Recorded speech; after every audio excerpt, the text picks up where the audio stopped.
Just ahead on Black Issues Forum, a locally based nonprofit that's been creating opportunities for communities in the South kicks off its 20th State of the South tour in Durham. Find out how MDC is continuing to create equity and how you can get involved. Stay with us.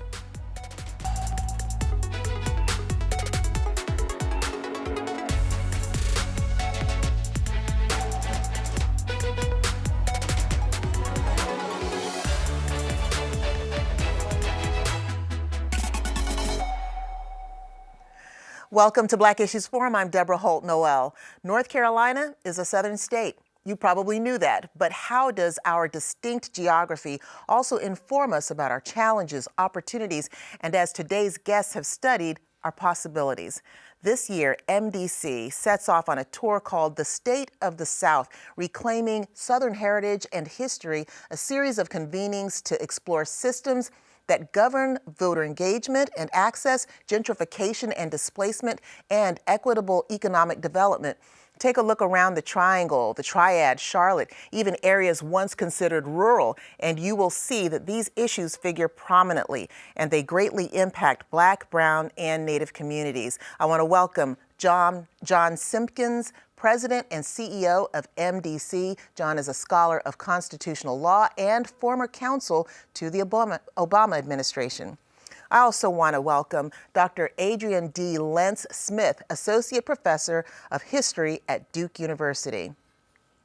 So excited to have both of you with us today. John, MDC is a nonprofit based in Durham and established back in 1967 as part of Governor Terry Sanford's anti-poverty program. Since then, you've brought together foundations, nonprofits, and leaders in government and private industry around a report that provides data to help them find solutions to some of the region's biggest problems.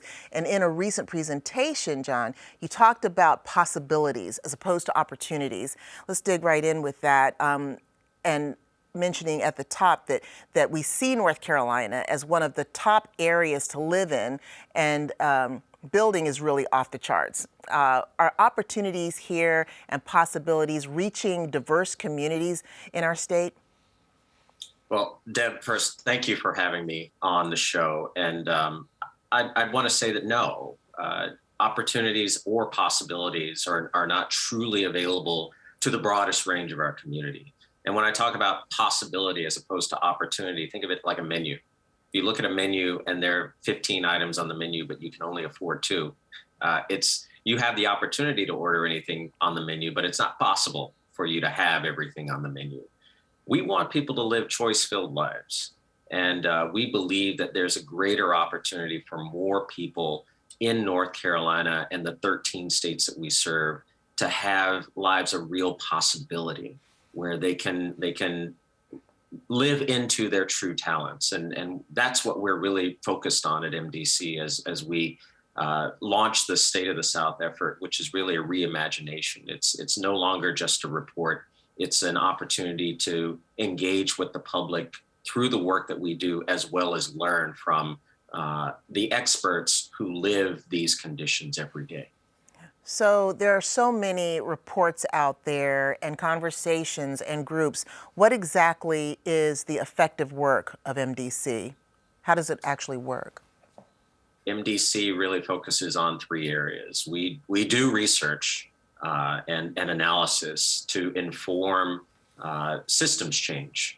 And we look at how systems operate and then seek to make those systems produce better outcomes by changing the way those systems work. And then we prepare people to be leaders in those new systems and in those different systems. So it's this combination of research and framing, systems design for systems change, and equity-centered leadership. Leaders who think differently, who work collaboratively, who approach their task humbly and understand that they're constantly learning. The way that manifests itself in reality in North Carolina specifically, for example, is a program that we've engaged in partnership with the United Way of Greater Greensboro, the Guilford Success Network. That network is intended to connect individuals in the Greater Greensboro area to state and federal supports that will give them an opportunity to move out of their current conditions. What we find across the South, not just in North Carolina, is that often the supports that are available to individuals go unused or unaccessed because people don't have the time to sit in an office and apply and ensure that they're eligible for everything. We've eliminated that by taking what we call a no wrong door approach. When you apply for one system of support, you're immediately introduced to everything that you're eligible for, and you can apply to all of those opportunities at one time, so that you don't have to go back to another appointment, take time off of work. We want to streamline that process and then actually use those supports to give you an opportunity to save money, to get a down payment on a car, to get a deposit on an apartment, to take an extra course that's going to allow you to move up the ladder at work. We think that all of these are realistic opportunities. They're actually budget neutral. We're not asking for new money to do this. We're really trying to take advantage of the money that we currently put into these systems that often goes unused. So in many ways, working behind the scenes, people probably don't even know that MDC is doing those things. So thank you for sharing. And you mentioned systems. Adriane, it seems that we continue to be challenged by the existing systems that we're operating in, wineskins, if you will, that kind of neutralize well-intended, high-impact programs or solutions.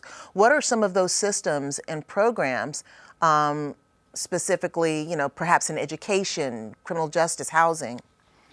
Sure. So I think it's important to keep in mind that when we talk about, so I'm an African-American historian. I'm a historian of Jim Crow, right? So pre-civil rights era into the civil rights era. And when we talk about Jim Crow, or what the architects of it actually called loudly and proudly white supremacy, we are actually talking about a policy system, right? It was about legislation, it was about allocation of power and resources, and it was built by legislators and policymakers, right? And so the things that we are working with now, the policies, the structures, are inheritances from a previous time when the system was designed to hold resources and power in the hands of a very small few.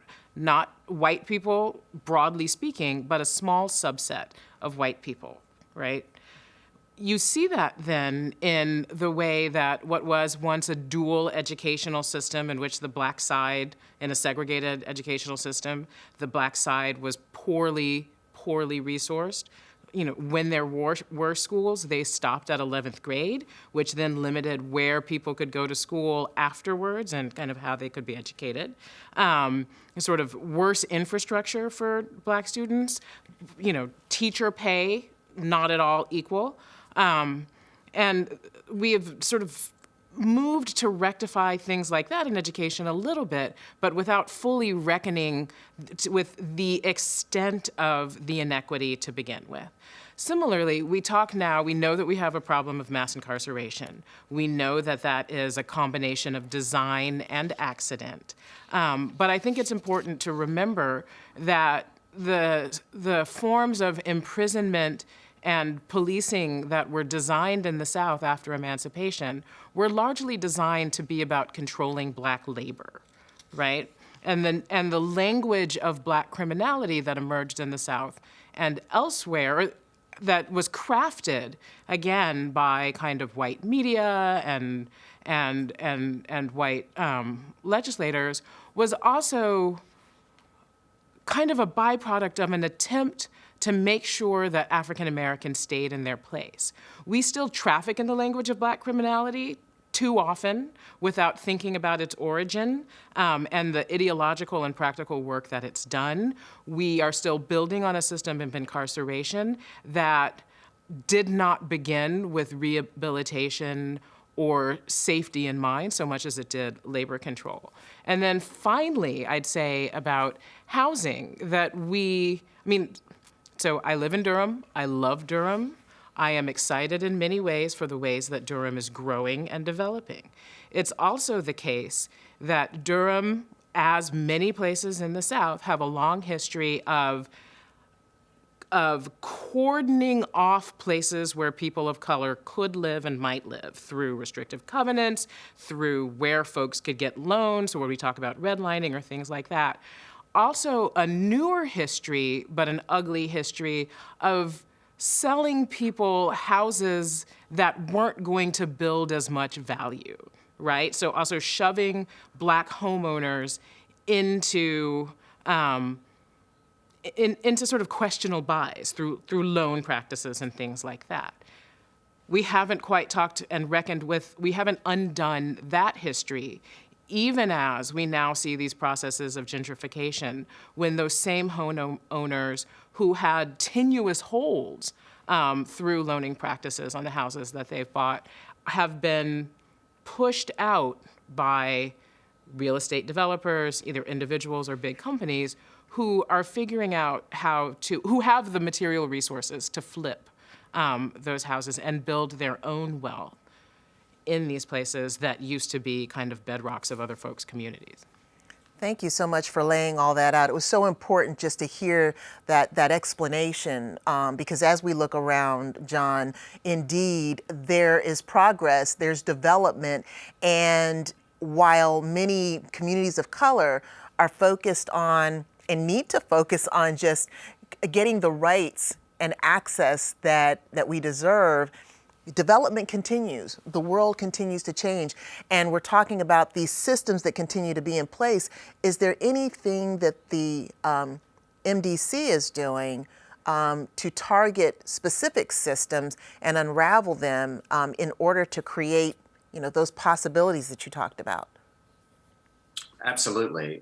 There's first the example that I gave in Greensboro. That network will launch within the next month or so, and the hope is to pull 3,000 families out of poverty. If you think of an employer coming into a community saying that we can provide 3,000 jobs, that would be a monumental impact on that community, and we hope to see the same kind of impact in Greensboro through this work, and then to take that model to other communities. In addition, we think about where are the other levers that impact all of these conditions that Adriane laid out so well. And one of those levers is philanthropy. Philanthropy is a supplement, a complement to government, but not a replacement for government. And at the moment, I think too much is being asked of philanthropy, and it's not clear that philanthropy is ready to meet those challenges in any case. So we created something that we call the Passing Gear Philanthropy Institute. And that's really an opportunity to engage with foundations across the country to help them think about how to infuse equity into their grant-making practices, how they think about evaluating projects that they're engaged in, and what time means to them, not on a quarterly basis, but a longer time horizon for those investments. The Passing Gear Philanthropy Institute will be repurposed as the Equity-Centered Philanthropy Institute as we think about how do we place equity at the center of these practices as a way of shifting the systems that Adriane described. So those are two of the ways in which we look to engage directly in these large, often intractable problems that have been plaguing us for decades. And the work that you're doing has got to be so important, because even people who are in foundations, who are supporting the work of nonprofits that are trying to target some of these communities that are in despair, some of the individuals working in those foundations don't get it. They don't have they might have a skewed view about how resources need to be allocated. So the work of kind of collaborating with them and educating folks at foundations and in philanthropy is very valuable. And Adriane, I want to bring you in on this question. We only have about a minute and a half, I think. But do you think that democracy in our nation is in fragile condition compared to where we were, say, 50 years ago? I mean, we look around and we see that things are so desperate, or we feel like they're desperate, but how does it compare, do you think? I do think that democracy is in fragile condition compared to 50 years ago. I mean, think about it. 50 years ago, the Civil Rights Act and the Voting Rights Act were new, and people were committed to bringing them to the ground so that they did their work, broadly speaking. We've come to a moment or an era 5+ decades later where some folks decided that the Voting Rights Act didn't apply anymore in this very region where the disfranchisement of people of color and large swaths, actually, of white people who got caught up in the net, where that was the sort of foundation. Disfranchisement was the foundation for all of the other inequities that we've talked about, which means that with the Voting Rights Act divested of its power, there is the possibility that such structures can get put back into place without people having the capacity to push back and stop them from happening. So I worry about the anti-democratic trend that I see is kind of happening broadly. I'd love your thoughts on this too, John. I as a constitutional scholar and a student of constitutional design, I think we're at a perilous point. We have seen this before.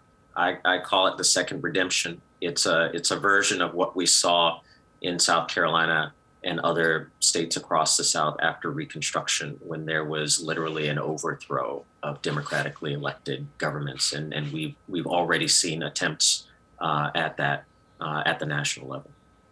Well, we know that the upcoming convenings kick off in Durham on October the 27th, and I hope that people will engage because it promises a great conversation and a great education. John Simpkins, Dr. Adriane Lentz-Smith, thank you for your leadership and your scholarship. Thank you. Thank you.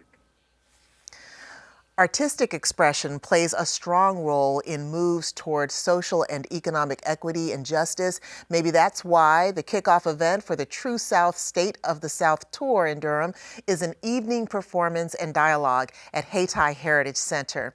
Joining us now are two of the evening performers, choreographer and dance artist Alexandra Joy Warren, founder and artistic director at JOYEMOVEMENT, grounded in history, exploring the future. She's also an assistant professor of performing arts at Elon University and director choreographer for their music theater program.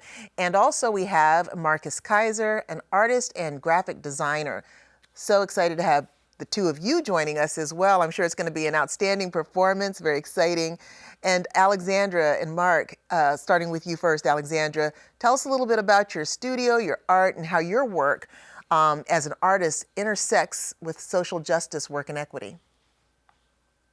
Well, thank you so much for having me. I'm so honored to be here.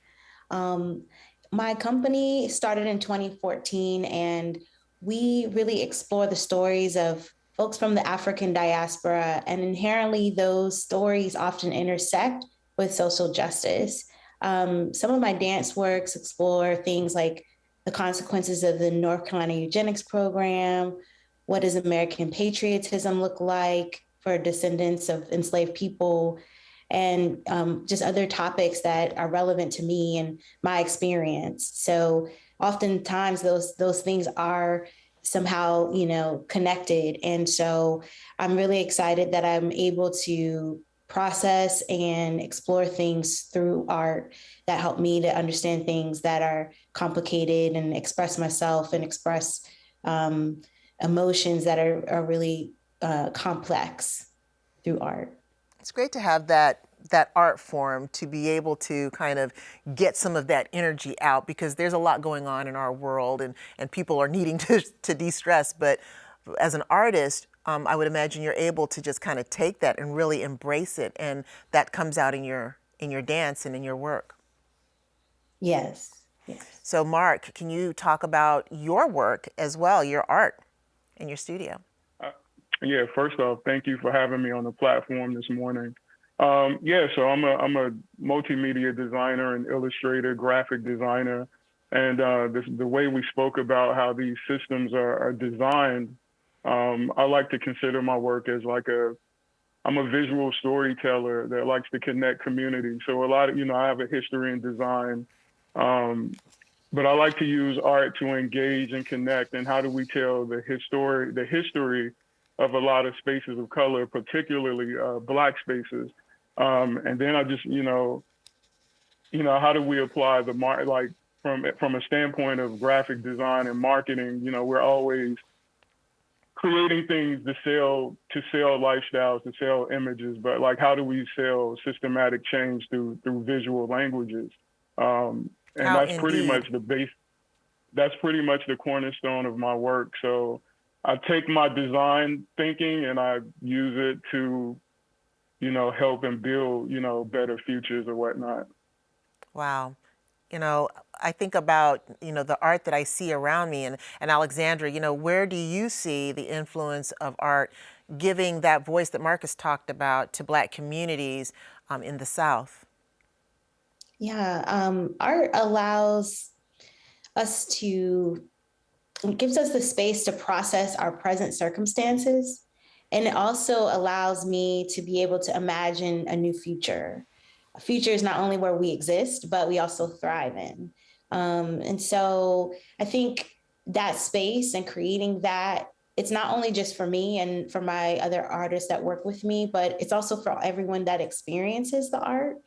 I'm often inspired by other forms like novels, films, visual art, so on and so forth. And so those things really bring me into new spaces and give me imagination. So my hope is that my work can do the same. And I think that sometimes art pushes things forward faster than policy or law, unfortunately. Wow, that's a really provocative proposition. I'd love for you to think about any art forms that you think have pushed policy. And while you think about that, Marcus, we have a poster that you worked on. Sometimes you're able to partner with an organization and get a message out. Can you talk a little bit about the economic development campaign that you worked on for the City of Charlotte government? Yes, so actually I was working with Solid, Solid is a PR agency here in Charlotte. Shout out to Tracy Russ, I'm great friends with him. So he approached me and they were applying for, they were trying to lock down a new economic growth campaign for Charlotte. And they had this idea of how do we reimagine Queen Charlotte? And like as Alexandra spoke, like, talking about the future and reimagining these things, but also understanding like the history and the past of where these things come from. I sort of took a wild stab at Queen Charlotte. I made her a Black woman. We gave her a motorcycle. It was really, to me, that stuff's not radical, but I guess in corporate spaces, that stuff seems kind of radical or whatnot. But yeah, it was a cool campaign, and I redesigned it.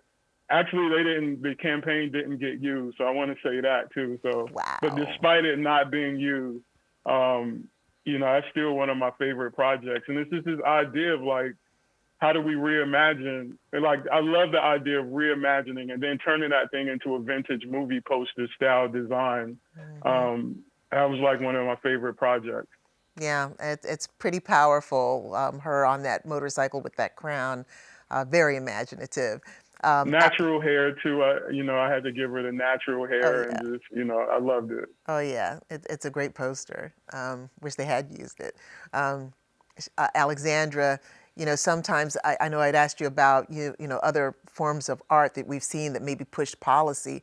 I think about the Black Lives Matter paintings and murals, the big one, and I wonder, where did we get with that though? Sometimes people get satisfied by bringing in the art, the murals, and the street paintings, but then where's the policy effect? Yeah, I mean, I definitely agree that it's not enough, right? It's a beginning, it's a conversation. It depends on, what the circumstances are. But I know for me, when I'm creating things, the things that my hope is always to rearrange context. And so when I'm making work, my hope is that audience members will be able to see things from a different perspective. And one example is seeing how an audience member will come up to me and say, wow, I really never thought about something that way. And you really changed my perspective on, how interactions with the police and Black men might be. And that really, that one-to-one, I don't know, what that person will take that information and where they will apply that. But, as long as I'm becoming healed, I think I'm important in terms of the process, and as well as the artists with me, that one-to-one sometimes is a huge impact. And what do you think of the impact of the art, Marcus? I think art has a huge impact. There are many ways that we can, as artists, some of us use art as a way to express ourselves. It can help with mental health. But I think people seeing visual things can really affect community, and it's how you tie those things together. And for me, I just want to make a better world visually. Marcus Kiser, Alexandra Joy Warren, thank you so much for your talents and your continued work for equity. And we want to thank you for joining us and invite you to engage with us on Twitter or Instagram using the hashtag Black Issues Forum. You can also find our full episodes on pbsnc.org/Black Issues Forum, or listen at any time on Apple iTunes, Spotify, or Google Podcasts. For Black Issues Forum, I'm Deborah Holt Noel. We'll see you next time.